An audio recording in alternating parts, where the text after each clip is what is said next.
Merci d'avoir cliqué sur cette vidéo. Aujourd'hui, pas de Kingdom Hearts. Calmez-vous, Sora reviendra très vite. J'ai envie de vous parler d'une autre saga culte, Final Fantasy. Je vais commencer par le 4e opus, l'un des plus connus. Pourquoi? Vous le découvrirez dans cette vidéo. Cet opus de Final Fantasy est à mon humble avis l'un des plus importants. Avant de vous laisser regarder ma vidéo, laissez-moi faire une petite précision comme pour la saga Kingdom Hearts. J'ai été piocher toutes mes infos dans la légende de Final Fantasy 4 et 5 des éditions Third. Comme ça, tout le monde est content, c'est parti! Début des années 90. Cela fait déjà un petit moment que Square a pu rajouter des beurres dans ses épinards grâce au succès des 3 premières Final Fantasy. Mais la saga Final Fantasy n'est pas encore le triple A que nous connaissons aujourd'hui. Les jeux sont encore faits de façon artisanale, sous la direction du génial créateur Hironobu Sakaguchi. En 1990, il est temps pour Square d'exploiter la franchise et de voir plus grand. Il faut viser l'international. Pour commencer, le jeu Makai Toshi Saga sur Game Boy se voit renommé Final Fantasy Legend aux USA. Ensuite, en 1991, c'est au tour de Seiken Densetsu Final Fantasy Gaiden de se rebaptiser Final Fantasy Adventure au pays du burger et Mystic Quest chez nous. Masafumi Miyamoto, le président de Square, est bouillant. Il veut mettre en chantier 2 Final Fantasy.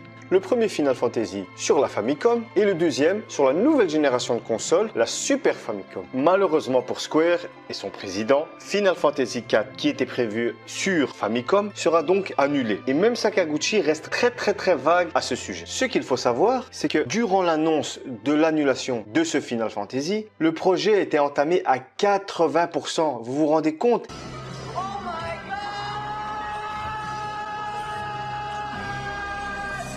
80%, le jeu était presque fini. Pourquoi annuler un jeu à 20% de la fin? Tel le phénix qui renaît de ses cendres, ce Final Fantasy inachevé ouvrira les portes au projet Chrono Trigger. Comme on dit, un mal pour un bien. À la base, ce Chrono Trigger devait être conçu pour l'extension de la Super Famicom, la PlayStation. Suite au malentendu entre la société Nintendo et Sony, il fut tout simplement abandonné. Il n'en finira pas moins par voir le jour considérablement allégé afin de tenir sur une cartouche de Super Famicom sous le titre de Seiken Densetsu 2, connu en Occident sous le nom de Secret of Mana. Les éléments qui furent supprimés de cette version serviront plus tard de base pour faire la version définitive du Chrono Trigger que nous connaissons, sorti en 1995 sur la Super Famicom, mais seulement aux États-Unis et au Japon, car pour l'Europe, il a fallu attendre 2009 pour avoir une version FR sur la Nintendo DS. 2009, vous vous rendez compte? 2009. Commençons.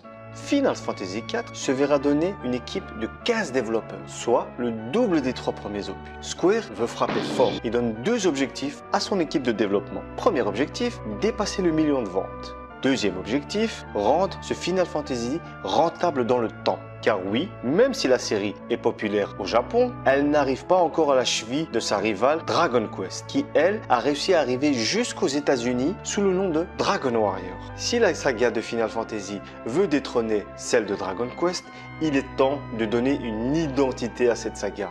Par le gameplay, le visuel, le scénario, des personnages à la fois attachants et complexes, mais aussi par les thèmes musicaux. Le trio en charge de la création du nouveau système de combat sont Hiroyuki Ito, Kazuhiko Aoki ainsi que Akihiko Matsui. Ensemble, ils réaliseront le tout nouveau système de combat, l'Active Time Battle, ou pour les connaisseurs, la barre d'ATB.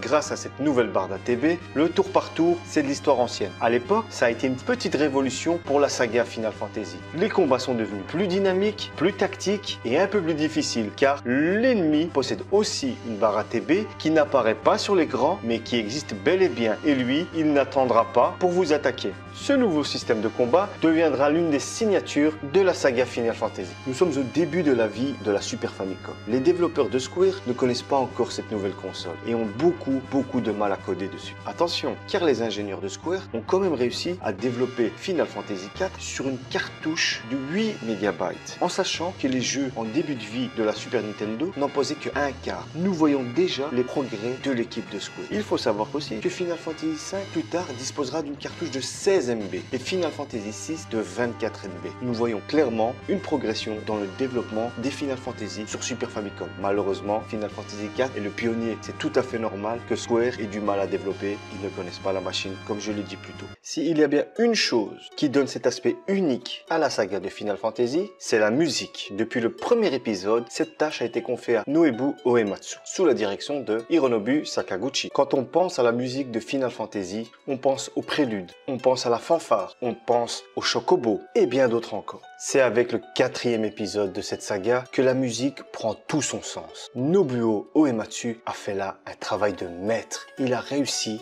Et c'est grâce à la puce sonore, la SPC 700 équipée dans la Super Famicom qu'il peut enfin se concentrer sur l'écriture de musique plus belle et sophistiquée. La saga Final Fantasy pouvait entrer dans un nouvel ère musicale, terminer les musiques basiques des anciens Final Fantasy. Chaque personnage principal du jeu possède son propre thème, ce qui rend l'immersion du jeu encore plus intéressante.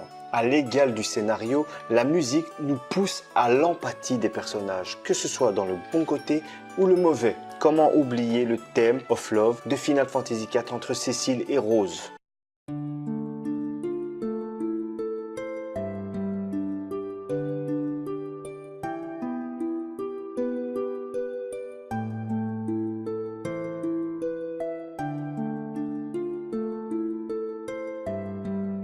Ou encore les thèmes joués à la harpe par Edouard.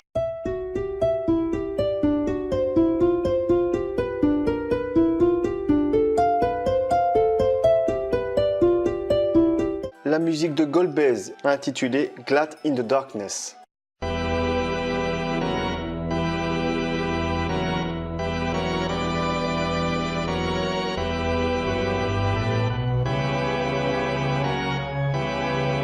Un dernier exemple, le thème de Rydia.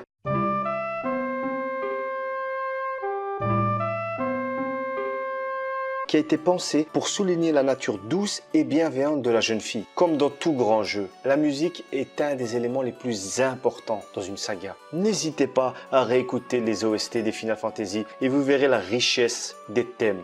Et comme pour la barre d'ATB, Nobuo Uematsu a ramené encore ce côté unique qui est passé par Final Fantasy IV. Voilà encore un autre élément qui nous prouve que Final Fantasy IV est un chef-d'œuvre. Merci d'avoir regardé cette vidéo, j'ai pris plaisir à la faire. Mais attention, vous ne savez pas tout ce qu'il faut savoir encore sur Final Fantasy IV. Bien entendu, il y aura une deuxième partie, peut-être une troisième, une quatrième ou une cinquième. Sacré. Non, il y aura une deuxième partie. Car je dois encore vous parler des personnages, du scénario et des différentes éditions qu'il existe sur Final Fantasy IV. Tout ça pour dire qu'il y a encore du boulot et je suis dessus. En tout cas, n'hésitez pas à partager cette vidéo, à laisser un commentaire et à vous abonner si ce n'est pas déjà fait. Moi, j'ai du taf. Merci et à la prochaine.